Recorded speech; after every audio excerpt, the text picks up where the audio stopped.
उन्हाळ्याच्या सुट्ट्या लागल्या आणि मुलं घरी आहे. आज मी तुम्हाला इन्स्टंट अशी इडली करून दाखवणार आहे. इथे डाळ तांदूळाचा मुळीच आपल्याला उपयोग करायचा नाही आणि अतिशय झटपट अशी ही इडली होते. तितकीच नरम आणि जाळीदारसुद्धा झालेली आहे.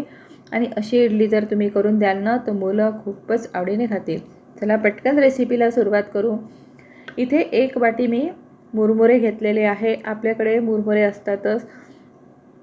1 वाटी मुरमुरे घ्यायचे आणि त्याच वाटीने आपल्याला 1 वाटी रवा घ्यायचा आहे. रवा इथे मी बारीक रवा वापरलेला आहे आणि मुरमुऱ्यामध्येच तो आपल्याला टाकायचा आहे.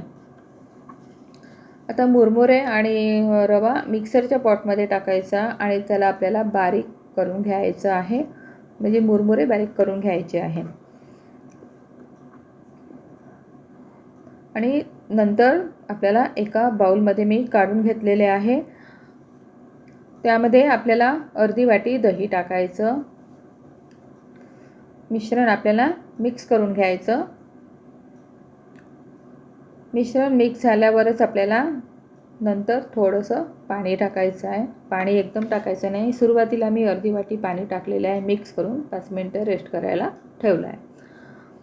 इथे 1 गाजर मी किसून घेतलेला आहे. तुम्ही त्यामध्ये बाकीच्या सुद्धा आवडीच्या भाज्या तुम्ही टाकू शकता. मी फक्त इथे गाजर किसलेला आहे आणि इडली पात्राला आपल्याला आधी तेल लावून घ्यायचं आहे. 5 मिनिटं झालेले आहे आणि खूप त्यामध्ये परत आपल्याला पाणी टाकावं लागेल.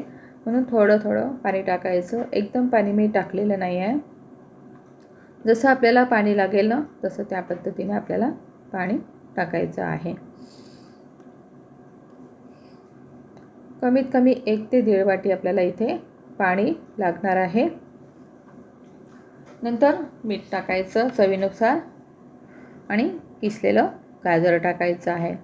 मुलांना पौष्टिक जर करून द्यायचं असेल ना तर त्यामध्ये तुम्ही थोडंसं गाजर टाकू शकता किंवा आवडत असेल तर त्यामध्ये थोडंसं बीटसुद्धा टाकू शकता. थोडा बेकिंग सोडा टाकायचा. अगदी थोडा टाकलेला आहे आणि त्यावर थोडंसं पाणी टाकून आपल्याला परत मिक्स करून घ्यायचं आहे. तुम्ही इथे थोडासा इनोचा वापरसुद्धा करू शकता. एकाच डायरेक्शनने आपल्याला मिक्स करून घ्यायचं आहे. जसं आपण इडलीचं करतो ना त्याच पद्धतीने आपल्याला करायचं आहे आणि झटपट होतात. जास्त वेळसुद्धा लागत नाही. आता इडली पात्रामध्ये आपल्याला भरून घ्यायचं आहे आणि एका साईडला आपल्याला पाणी गरम करायला ठेवायचं कुकरमध्ये. पाणी गरम झालं की नंतर त्यामध्ये आपल्याला प्लेट ठेवायची आहे आणि चारही प्लेट ठेवल्यानंतर मग झाकण ठेवायचं आणि 10 मिनिटं होऊ द्यायचं आहे. अगदी झटपट होतो. काही वेळच लागत नाही अशा इडल्या करायला. तुम्ही नाश्त्याला करून देऊ शकता. पटकन आणि झटपट अशा होणाऱ्या आहे. चेक करून बघायचं. मस्त आपली इडली झालेली आहे आणि थंड करायला ठेवायचं आहे. थंड झाल्यावरच मात्र काढायचं आपल्याला. गरम असताना काढू नका.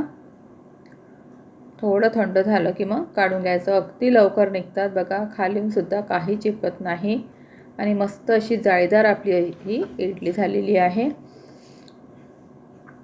त्याच्यासाठी मग एक चटणी करून दाखवणार आहे. डाळिया घ्यायचं. त्यामध्ये आंबा टाकलेला आहे. कैरीचे तुकडे, 2 हिरव्या मिरच्या आणि फिरवून घ्यायचं आहे. परत थोडंसं त्यामध्ये पाणी टाकायचं. नंतर मीठ टाकायचं आणि थोडीशी कोथिंबीर टाकायची. परत आपल्याला फिरवून घ्यायचं आहे. मस्त आपली इथे हिरवीगार अशी चटणी छान झालेली आहे. ह्या चटणीसोबत तुम्ही खाऊ शकता किंवा तुम्ही सांबारसुद्धा करू शकता. सांबारासोबतही छान लागतात किंवा चटणीसोबत तुम्ही खाऊ शकता.